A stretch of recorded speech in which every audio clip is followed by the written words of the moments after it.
হে YouTube family, তোমরা কেমন আছো? আশা করি তোমরা ভালো আছো। আমার ফ্যামিলি মান্ডি চ্যানেলে আমার ফ্যামিলিকে জানাই আমি গুড মর্নিং। আর আজকে আমি খুবই সকাল সকাল আজকে ভিডিও স্টার্ট করে দিয়েছি। তো ভিডিও প্রথমেই স্টার্ট করার আগেই আমি বাসনপত্র দিয়ে শুরু করলাম আজকের ভিডিওটা। তো চলো, অর্ধেক বাসন ধোয়া হয়ে গেছে এই যে এদিকে। আর এই যে চায়ের ডেস্কিগুলো আছে এগুলো ভেজে নিচ্ছি।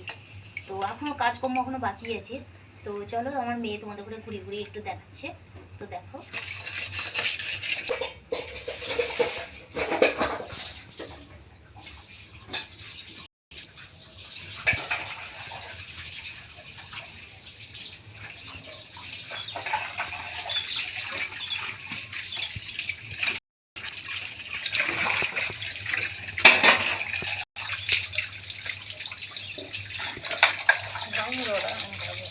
তো কড়াইটাকে মাজার সময় দেখছি আমি একদিকে তেল চিটে ভাব আছে, আর আমার কড়াইয়ের মধ্যে না তেল চিটে ভাব থাকলে আমার একদমই ভালো দেখায় না।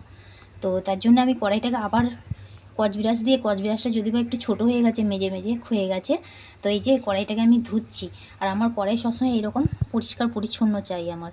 সেই একবারে কালো কালো কুচকুচে কড়াই আমার রান্না করতে একদম ভালো লাগে না, একদম।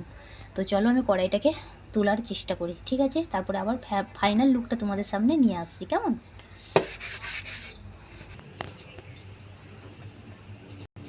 এই যে দেখতেই পাচ্ছ। আর এই যে আমার সবসময় যে কোনো জিনিসই গ্যাসে রান্না করি বলে নাই যে গ্যাসে রান্না করে কালি হয় না, তো ঝকঝক তো থাকবেই। অনেকজনের কড়াই তোমরা দেখবে গ্যাসে রান্না করেও তাদের কড়াই পরিষ্কার থাকে না। আর আমি গ্যাসে রান্না করেও আমার কড়াই, উনুনে রান্না করেও সেই আমার কড়াই হাঁড়ি, মানে উনুনে রান্না করা হাঁড়ি আলাদা, কড়াই আলাদা, তোমরা দেখেছো আমার মধ্যে। আর গ্যাসে রান্না করার আমার সব কিছু আলাদা আছে, এইরকমই সব, কালি ছাড়া। এই যে দেখেছো, এইরকম আমার পছন্দ। ফটো হাতাই না। তো কালকে আমি এই যে স্টিলের এই অ্যালুমিনিয়ামের একটা ঘোড়া আছে ছোট, এগুলো সব আমি নুন দিয়ে ভিজিয়ে রেখে দিয়েছিলাম। তো চলো, এটাকে কত কি পরিষ্কার হয়েছে এটাকে মাজতে হবে, মেজে তবে বোঝা যাবে। আর ওইদিকে একটা বালতি, স্টিলের বালতি সব পরিষ্কার করেছি। আয়রন একবারে মানে জাম হয়ে থাকে, একবার আয়রন মানে জাম মানে কি একবারে লাল হয়ে থাকে। তো চলো, কতদূর কী হয়েছে সেটা তোমাদের সাথে অবশ্যই শেয়ার করব। তো চলো, কলতলায় চলে এসেছি। এই যে এই বালতিটা দেখে তোমরা বুঝতেই পারছো কতটা পরিমাণে সাদা হয়ে গেছে, জল আছে, বোঝা যাচ্ছে কিনা জানি না আমি। আর ওই দেখো ওই স্টিলের বালতিটাও দেখো, এই যে একবারে জল রেখেছি তো একবারে কাঁচ হয়ে গেছে। সব কটা আমি নুন দিয়ে পরিষ্কার করেছি। আর চলো এবার এইগুলো একটু পরিষ্কার। তো চলো, এই যে নুন জল রেখে দিয়েছিলাম। সে দোকানে নুন কিনে পাওয়া যায়, তোমরা দেখেছো, বোতল পরিষ্কার করার নুনটা নিয়ে এসে এই যে আমি এই বালতিগুলোতে দিয়ে রেখে দিয়েছিলাম। তো বালতিগুলো কতটা পরিমাণে পরিষ্কার হয়ে গেছে। তো এই বালতিগুলো রাতে আমি ভিজিয়ে রেখে দিয়েছিলাম, দিনে মানে ভিজিয়ে রেখেছিলাম। তো এখন আমি এই দুটোকে পরিষ্কার করব। তো চলো, এই যে বালতিটা দেখতেই পাচ্ছ তোমরা কতটা পরিষ্কার হয়েছে।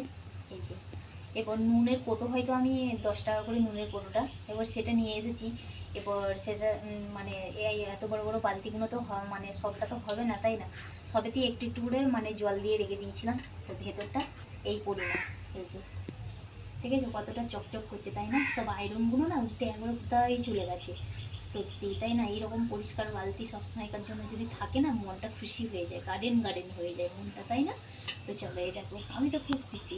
এই যে, আর এইগুলো একদিন দিতে হবে। এই যে এগুলো লাল লাল হয়ে আছে, তো কারণ দূর থেকে দেখা যাচ্ছে কিনা জানি না আমি।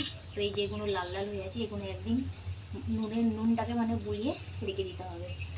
আর এই যে এই ঘড়াটা, এই যে দেখা যাচ্ছে ঘড়াটা, এই যে এরকম সাদা হয়েছে ভেতরটা।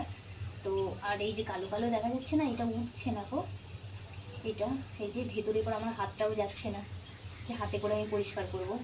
তো চলো, এই যে আমার, তো সকালে আমার কাজকর্ম মানে একরকম হয়েই গেছে। এবার ঘরগুলো শুধু ঝাঁট দিয়ে পোছা লাগাবো। আর এদিকে বোতলগুলো মানে জল পুড়ে নিয়েছি। এই যে বোতলগুলো জল পুরা হয়ে গেছে, বাসন তো মাজা হয়ে গেছে। এবার চলো আমি ঘরগুলো ঝাড়ু দিয়ে এরপর আমি পোছাটা লাগিয়ে দেবো।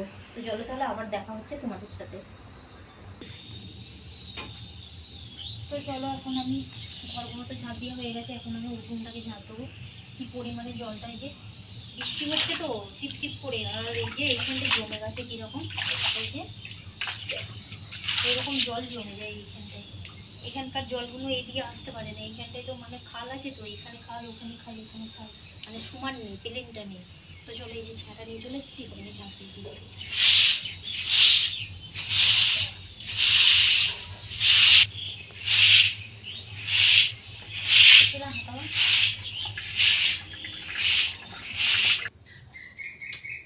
তো চলো এখন আমি বিছানাটাকে ঝেড়ে এই যে বিছিয়ে দিচ্ছি।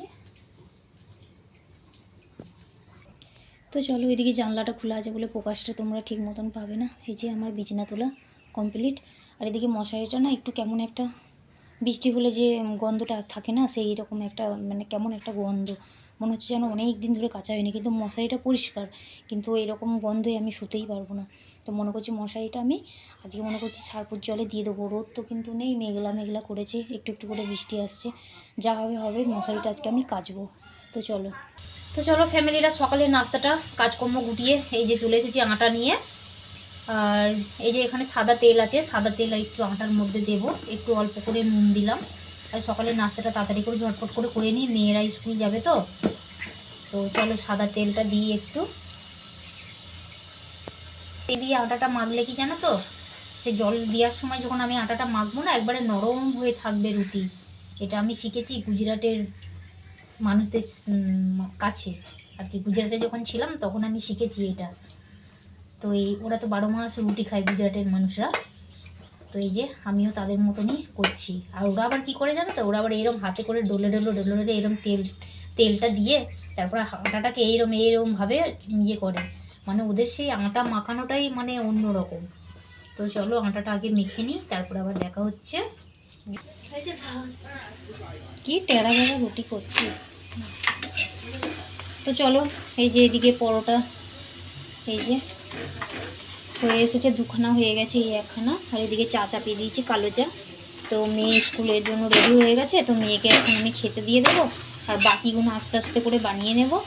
আর ব্লগটাও আজকে বেশি লম্বাও করতে চাই না, আর রান্নাবান্না আজকে তোমাদের সাথে শেয়ার হবে না, কেননা আজকে বাসি কাজগুলো সব শেয়ার করেছি তোমাদের ঘরে, বাড়ি সকালবেলা আমি কি করি না করি।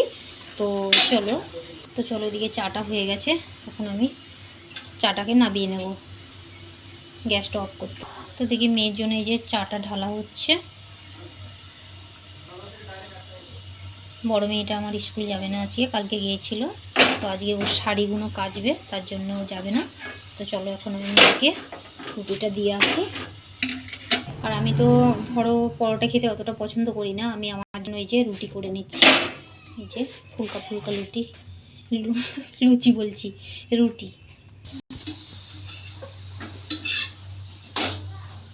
তো চলো আছে, পরোটাও হয়ে গেছে, আমার জন্য রুটি করে নিয়েছি, মেয়ে দুটোর জন্য পরোটা করেছি আর চা করেছি। মেয়ে চলে গেল স্কুল খেয়ে দিয়ে। আর চলো আমারও কাজকর্ম কমপ্লিট হয়ে গেছে, এরপর আমি ব্লগটাকে এন্ড করতে হবে তো, তাই না? তো এই হলো গরম গরম পরোটা, এই যে। তো চলো দেখা যাচ্ছে কিনা জানি না, এই যে গরম গরম পরোটা। আর আজকের ব্লগটা এখানে আমি এন্ড করবো। ভালো লাগলে অবশ্যই একটা লাইক করো, সাবস্ক্রাইব করো, আর বেশি বেশি করে শেয়ার করো। আজকের মতন টাটা বাই বাই, ঈশ্বরের কাছে প্রার্থনা করি তোমরা খুব ভালো থেকো, সুস্থ থেকো। আর তোমরা কমেন্ট করবে, কমেন্ট তোমরা করলে না, তোমাদের কমেন্ট মানে কি বলবো, তোমাদের কমেন্টগুলো দেখে না আমি মানে কি বলবো, আমার এত আনন্দ হয় না, মনে হয় যেন রেগুলার তোমাদের করে আমি ভিডিও দিই। তো চলো, তো যেটা খারাপ খারাপ কমেন্ট যেটা আছে সেটাকে আমি ইগনোর করে দিই, সেটাকে আমি কানে আমি নিই না, এই দুটো কানে আমি নিই না, সেটাকে আমি চোখের মতন মানে চোখ হারা করে দিই, সেটাকে মানে সাইটে সেটা। আর যেটা আমার ভালো কমেন্ট সেটা আমার এখানে এই বুকের মধ্যে, সেটা। তো তোমাদের করে আমি আপন করে নিয়েছি, তোমরা হচ্ছে আমার ফ্যামিলি। তো চলো তাহলে আজকের মতন টাটা বাই বাই, আর এরকমই তোমরা কমেন্ট করতে থাকো, কেমন? তো চলো তাহলে টাটা বাই বাই।